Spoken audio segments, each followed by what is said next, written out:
जय माँ। शिशिमा आनंदमयी। लेखिका श्री गुरुप्रिया देवी। अनुसंधान। किंतु उस समय उन्हें उस दृष्टि से बिल्कुल ही नहीं देखती थी, बहुत अधिक श्रद्धा रखती थी। विवाह के पश्चात भी उन्होंने कई दिनों तक माँ को कलकत्ता रखा। माँ को प्रतिदिन अपने मकान में बुलाती। प्यारी बानू आदि का एक पारिवारिक झगड़ा था। एक दिन उन्होंने माँ से कहा, मेरी सास कभी यहाँ नहीं आती है, इस बार आपकी कृपा से ही वे आई है। हम लोगों में एक भीषण कलह चल रहा है। हमारा विश्वास है कि यदि आप उपस्थित रहे तो सब मंगल हो जाएगा। इसलिए कल आपको समीप में बैठाकर हम अपनी पारिवारिक अशांति की मीमांसा करेंगे। वैसा ही हुआ। माँ को समीप में बैठाकर वे सब एकत्रित हो बैठी। एवं आश्चर्य की बात है कि उनके इतने दिनों का विवाद मिट गया। मैं भी साथ थी।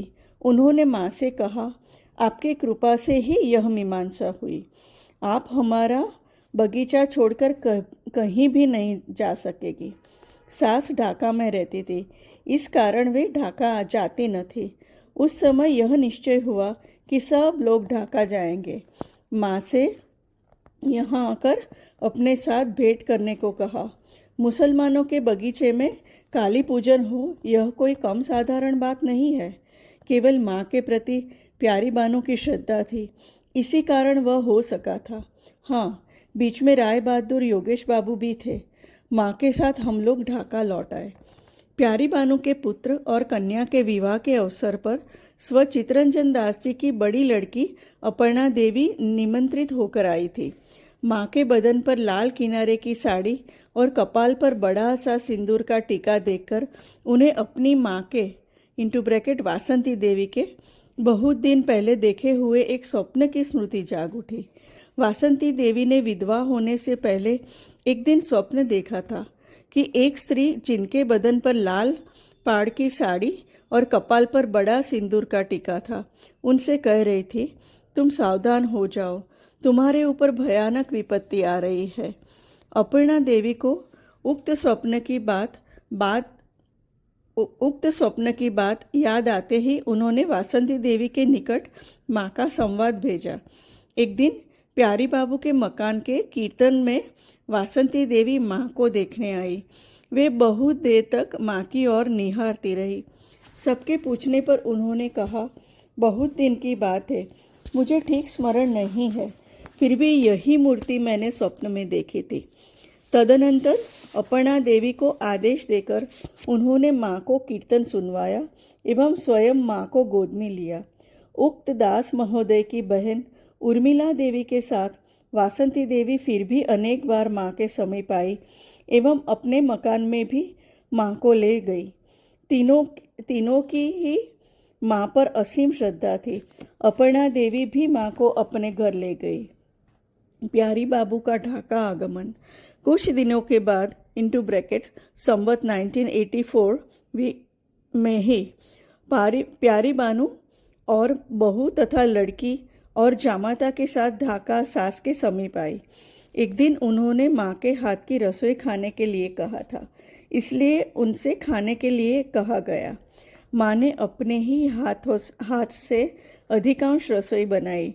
मैंने और मटरी बुआ ने साथ में सहायता की। उन्होंने बड़े आनंद के साथ पेड़ के नीचे बैठकर पत्तल बिछाकर भोजन किया। मैंने खाना परोसा। माँ समीप में ही बैठी रही। लड़के लड़कियां सब कितने प्रकार की रसोई बनी है यह सुनने लगे। उन्होंने हंसकर कहा, अपनी नानी के मकान में भी हम इतने प्रकार के भोजन नहीं करते हैं, यहाँ तो बहुत अधिक प्रकार के भोजन प्रस्तुत है। सब लोगों ने बड़ी प्रसन्नता के साथ खाया पिया। मैं पहले कह चुकी हूँ कि माँ जब जो कुछ करती है वही मानो परिपूर्ण होता है। नवाब के घर के सब लोगों को खिला रही थी, उस काम में भी कोई त्रुटि नहीं रही। नवाबजादी प्यारी बानू ने अपने हाथ से काली प्रतिमा के गले में सोने का हार पहना दिया। कुछ दिनों के बाद वे सब कलकत्ता चले गए।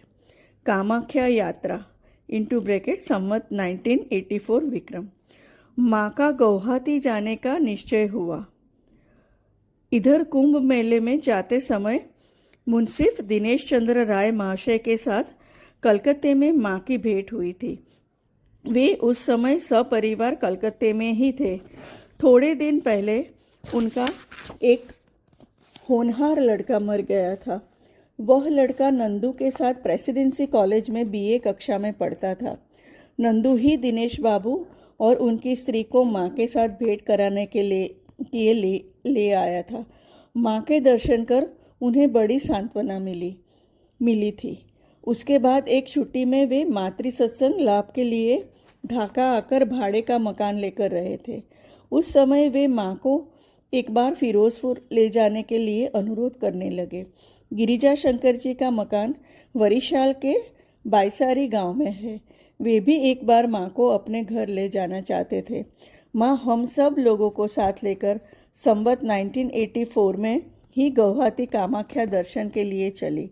निश्चय हुआ कि गुवाहाटी में ढाका न आकर दार्जिलिंग से फिरोजपुर जाएंगे और बाईसारी होते हुए लौटेंगे। मैं, पिताजी और माँ भोलानाथ जी के साथ चले। वीरेंद्र दादा भी गए। कामाख्या पहाड़ पर चढ़ते समय पहले तो माँ खूब जल्दी चढ़ी। कुछ दूर जाते ही सांस की गति दूसरे ढंग की हो जाने के कारण फिर चढ़ न सकी। हम लोग घर पकड़कर किसी प्रकार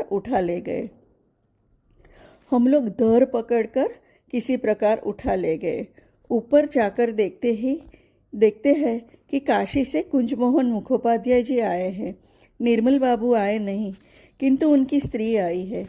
2-4 दिनों में ही कलकत्ते से नानाजी कलकत्ते में सुरेंद्र मुखोपाध्याय जी के मकान में कुछ दिनों से रहते थे। सुरेंद्र बाबू, चंडी बाबू, चारू बाबू राय बहादुर जी के कनिष्ठ पुत्र आदि बहुत से लोग आ पहुँचे। खूब आनंद रहा। कामाख्या देवी के दर्शन हुए। एक दिन रात्रि में माँ बाहर गई।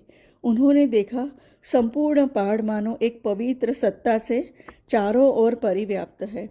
उस पवित्र भाव का प्रभाव चारों ओर बिखर रहा है। मुकुटधारी कितने राम, कृष्ण तथा अन्य देवी देवता दौड़ा दौड़ी कर खेल रहे हैं। सभी की बाल्यावस्था है। अनेक और भी ऋषि मुनियों को माँ ने देखा, जिनकी लंबी लंबी जटा और दाढ़ियाँ थी और कोई बाल्यावस्था से पार नहीं हुए थे। उन सभी लोगों ने माँ को पाकर आनंद मनाया। इतनी मूर्तियाँ थी कि पहाड़ मानो दिखाई नहीं दे रहा था। माँ शीघ्रता से कमरे में चली आई। उस समय माँ ने कुछ कहा नहीं। बाद में सब वृत्तांत कहा। मैंने कहा, रामायण महाभारत में बाल खिल्य ऋषियों का वर्णन मिलता है। वे सभी बालक और महातपस्वी थे। माँ ने कहा, वे ही न हो। मैं तो वह कथा कभी सुनी नहीं। सभी किंतु उसी तरह के थे। देख, स्थान का उस समय क्या प्रभाव था। निर्मल बाबू की स्त्री मेरे साथ ही थी। उसने कुछ देखा नहीं, किंतु उसके संपूर्ण शरीर में मारे भय के रोंगटे खड़े हो गए थे। वह भय का कारण न बतला सकी। पूजा के समय भी अनेक बालक बालिकाएं माँ के समीप आए थे। कामाख्या पहाड़ में एक दिन रात्रि के समय माँ और भोलानाथ जी लेटे थे। हम सभी लोग बैठे थे। माँ पहले की बातें, अष्टग्राम की बातें, बाजितपुर की बातें, माँ किस प्रकार गृहस्थी चलाती थी, ये सब बातें भी कर रही थी। पिताजी एक कमरे में सारी रात बैठकर अपना जपादी कृत्य कर रहे थे। उस कमरे में माँ के साथ बातें करते करते भोर हो गई। कुंजमोहन मुखोपाध्याय जी सहसा बोले, आज मैंने मन में निश्चय किया था कि माँ से अपने जप तप की बात करूँगा। कुछ भी नहीं हुआ। व्यर्थ बातों में रात कट गई। माँ तुरंत बोल उठी, तुम लोगों तो कितनी ही बातें कहते हो, मालूम पड़ता है उनमें समय व्यर्थ नहीं जाता। मेरी गृहस्थी की कथा ही मालूम होता है व्यर्थ हुई। सबको लगा कि माँ ने शिक्षा देने के लिए ही यह बात कही थी। माँ की प्रत्येक बात हम लोगों के लिए मंत्र के तुल्य श्रद्धा की वस्तु है। उसे हम भूल जाते हैं। यह सोचकर ही माँ ने हंसी ठट्ठे में उसका स्मरण करा दिया। जिस बात को सुनने से मन पवित्र हो जाता है, वह क्या व्यर्थ की बात हो सकती है। विशेषकर माँ के पूर्व जीवन की बातें, पूर्व घटनाएं, जो अति पवित्र बातें हैं। काम की बात और व्यर्थ की बात किसे कहते हैं, यह भी हम लोग नहीं जानते हैं। कुंज मोहन मुखोपाध्याय जी उक्त बात का तात्पर्य समझकर अत्यंत लज्जित हुए और उन्हें अपनी गलती प्रतीत हुई। कामाख्या पहाड़ पर एक दिन भोलानाथ जी माँ की पूजा करने वाले थे। सारा प्रबंध किया जा चुका था। माँ बैठी थी। भोलानाथ जी पूजा कर रहे थे कि इतने में ही माँ एकाएक समाधिस्थ हो गई। बहुत देर तक उसी तरह बैठी रही। कपाल पर सिंदूर के टीके के समीप कुछ स्थान खूब सफ़ेद दिखाई दे रहा था। यहाँ पर उपस्थित सभी ने उसे देखा। उस समय तक कलकत्ते का दल वहाँ नहीं पहुँचा था। जिस कमरे में पूजा हुई उसके पीछे विशाल बरामदा था। बरामदा खूब ऊंचा था। बरामदे के नीचे कुछ दूरी पर बलि हुई। भोलानाथ जी ने ही बलि दी। पिताजी ने संयोगवश बकरे को बलि के बाद इस तरह पकड़ा था कि रक्त से उनका स्नान हो उठा। समाधि भोग होने के बाद समाधि भंग होने के बाद माँ ने कहा, बलि के रक्त की बूंद मेरे शरीर में लगी है। मुझे स्पष्ट रूप से प्रतीत हुआ। इस कथन से सभी को अचंभा हुआ, क्योंकि इतनी दूर से साधारणतया रक्त आ ही नहीं सकता है। भोग लग गया है। पूजा के बाद कलकत्ते का दल आ पहुंचा। कुछ दिनों तक माँ ने पहाड़ पर खूब आनंद से भ्रमण किया। फिरोजपुर में माँ।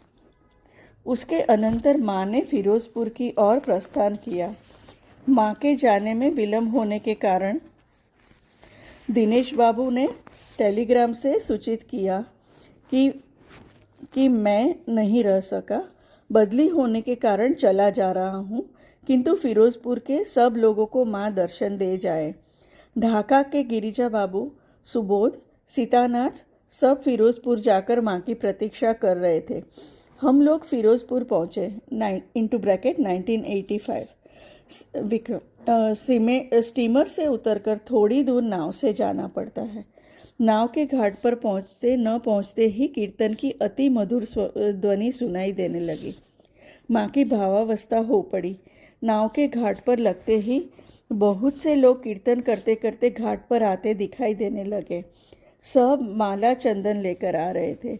माँ को पकड़कर उठाया गया और कमर में कपड़ा बांध दिया गया। सब लोगों ने माला और चंदन से माँ को सजाया। वे सभी को माला पहना और चंदन लगा रहे थे। उस भावावस्था में माँ के नेत्र अर्ध निमीलित थे। शरीर मानो छोड़ दिया था। सिर के बाल खुले थे। शरीर और कमर पर कपड़ा लपेटा था। एक जम्पर बदन पर था। ऐसी अवस्था में हिलते डुलते कीर्तन के साथ चली। माँ का वैसा रूप देखकर सब मानो मस्त हो उठे। सभी उस मूर्ति को देख रहे थे और आनंद में विभोर होकर कीर्तन कर रहे थे। जहाँ पर माँ का रहने का स्थान बनवा गया था, वहाँ जाना हुआ। माँ वहाँ पहुँचते ही बैठ गई। सब लोग घूम घूम कर कीर्तन करने लगे। दिनेश बाबू के मुँह से सभी ने माँ की बातें सुनी थी। थोड़ी देर बाद भोग हुआ। माँ कुछ भी खा न सकी, भावावस्था में ही थी। कीर्तन भी बंद नहीं हो रहा था। माँ 2 दिन वहाँ रही। कीर्तन प्रायः सदा ही चलता रहा। सुनने में आया कि फिरोजपुर के सभी लोग माँ के निकट आए। केवल एक बुढ़िया जो चल नहीं सकती थी बाकी रही। माँ को साथ लेकर सब लोग उसे दिखा लाए। वायसारी में माँ। गिरिजा बाबू माँ को फिरोजपुर से अपने घर ले गए। वहाँ माँ की खूब भावावस्था हुई। कीर्तन भी खूब हुआ। सारे दिन कीर्तन होने के बाद रात्रि में थोड़ा बंद होने पर भोग हुआ। बहुत लोगों ने प्रसाद पाया। गिरिजा बाबू की वृद्धा माता, स्त्री और बाल बच्चे सब घर पर ही थे। माँ के पहुँचने में देरी देखकर गिरिजा बाबू आदि माँ के आने के संबंध में निराश हो गए थे। एक दिन उनकी माँ ने भोर में उठकर कहा, मैंने स्वप्न में देखा है कि काली और मनसा माता आ रही है। तू फिरोजपुर जा, निश्चय ही माँ आ रही है। उनके फिरोजपुर जाने के बाद ही माँ आ पहुँची। 3 दिन गिरिजा बाबू के मकान में रहे। माँ का भावावेश हुआ था। गिरिजा बाबू ने वहाँ पर माँ का एक आश्रम बना दिया। वहाँ से वीरेंद्र बाबू (= डॉक्टर) अपने मकान में माँ को ले गए। वहाँ भी कीर्तन आदि खूब हुआ। बहुत लोगों ने प्रसाद पाया। गिरिजा बाबू के मकान में ही वीरेंद्र महाराज ने आकर माँ का संग पकड़ा। जय माँ।